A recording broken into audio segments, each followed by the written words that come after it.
18e édition du Prix africain de développement à Kigali avec plusieurs lauréats, dont Madame Grace Manuela du Gabon, qui nous livre ses impressions et sa vision du développement de la femme africaine.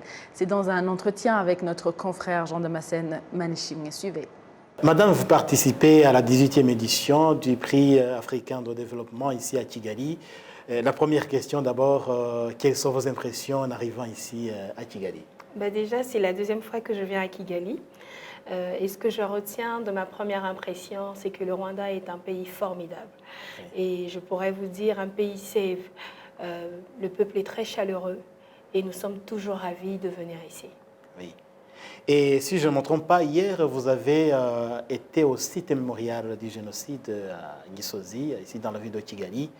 Un message particulier à donner après cette visite? Mais clairement, vous savez, la première fois, je n'ai pas eu le courage de m'y rendre parce que je crois qu'il fallait qu'on se prépare psychologiquement. Et le message que j'ai à passer, c'est de dire à tous les peuples africains et du monde, plus jamais ça. Plus jamais ça, parce que nous devons comprendre que si nous voulons avoir la paix, nous devons pratiquer l'amour et non la guerre.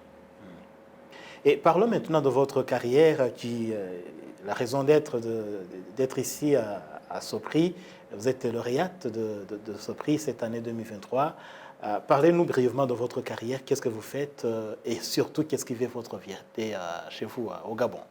Alors déjà, je tiens à remercier le PADEF parce que c'est la deuxième fois. J'ai eu le prix du meilleur leadership africain l'année dernière et cette fois-ci, j'ai encore été nominée.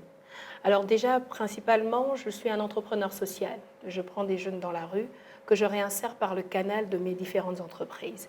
Alors ce que vous devez comprendre, c'est que ma plus grosse fierté, c'est déjà d'avoir la confiance du chef de l'État dans la gestion de la salle de la garde républicaine. Ensuite, de pouvoir voir mes rêves se réaliser et de voir toutes ces femmes qui sont devenues autonomes par le canal de l'entrepreneuriat et des différentes formations que nous faisons. Et surtout ces jeunes aujourd'hui qui, par les formations et qui sont de passage dans nos différentes entreprises, qui aujourd'hui également des jeunes gabonais et particulièrement africains, qui sont aujourd'hui des directeurs généraux de leurs propres entreprises et qui peuvent dire, grâce à elles, on était là, grâce à elles, nous sommes ce que nous sommes devenus. C'est bien. Alors, vous intervenez dans ce domaine que vous venez d'évoquer.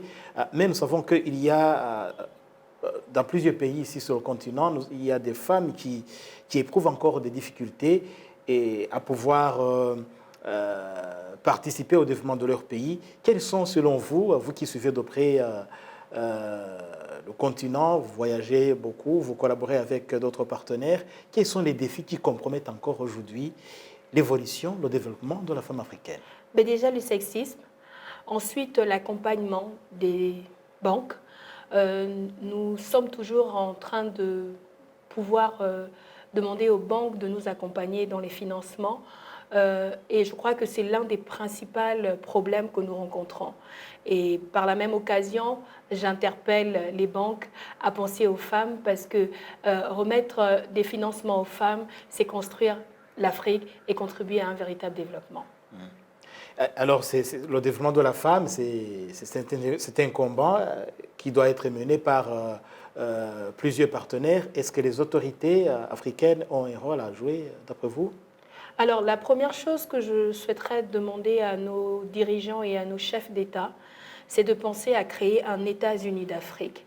Parce que l'Union africaine nous l'a bien démontré avec la ZLECAf. Et je pense que si nous nous mettons ensemble, nous allons aller plus loin.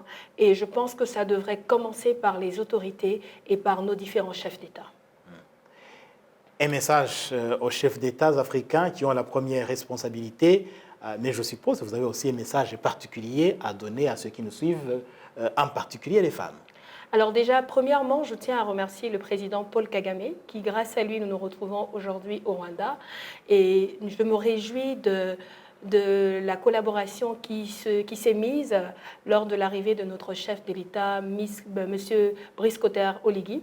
Et vous pouvez bien constater que dès son arrivée au Gabon, il a pris des mesures en s'inspirant du Rwanda. Et c'est ce que nous demandons à tout le monde de faire, s'inspirer de ce qui est bien et de ce qui nous emmène quelque part. À toutes les femmes africaines, on va commencer par la femme africaine et la jeunesse, ce que j'aimerais vous dire aujourd'hui, Grace Ngouan est au Rwanda pour le PADEV et a été nominée, c'est le fruit du travail. Donc n'arrêtez pas de croire en vous, de réaliser vos rêves, mais surtout de travailler ensemble, parce que plus on est ensemble, et c'est l'Afrique qui gagne. Et on est ensemble, c'est l'Afrique qui gagne. On travaille ensemble, c'est l'Afrique qui gagne. Et dans le forum économique d'aujourd'hui, de ce vendredi, on a souligné cet aspect de la collaboration qui manque entre les entrepreneurs africains. D'après votre expérience, pourquoi il n'y a pas cette collaboration entre entrepreneurs africains? Alors, comme vous le signifiez très bien, on a un gros problème de confiance en nous. Et d'ailleurs, hier, quand j'étais au mémorial génocide, c'est l'une des choses qui m'a vraiment attristée parce que je disais, on nous a appris qu'à nous détester. Et aujourd'hui, il est temps que les Africains comprennent que nous ne pouvons pas aller ensemble, nous ne pouvons pas construire ou bâtir l'Afrique si nous ne nous faisons pas confiance. Donc, pour moi, le premier chantier que nous devons mettre en œuvre, c'est le changement de mentalité en faisant confiance à son frère africain. Merci beaucoup, Madame Grace Emanuela. C'est moi qui vous remercie. Je rappelle que vous venez du Gabon et vous intervenez dans le domaine de l'entrepreneuriat social. Bien, c'est ça. Merci.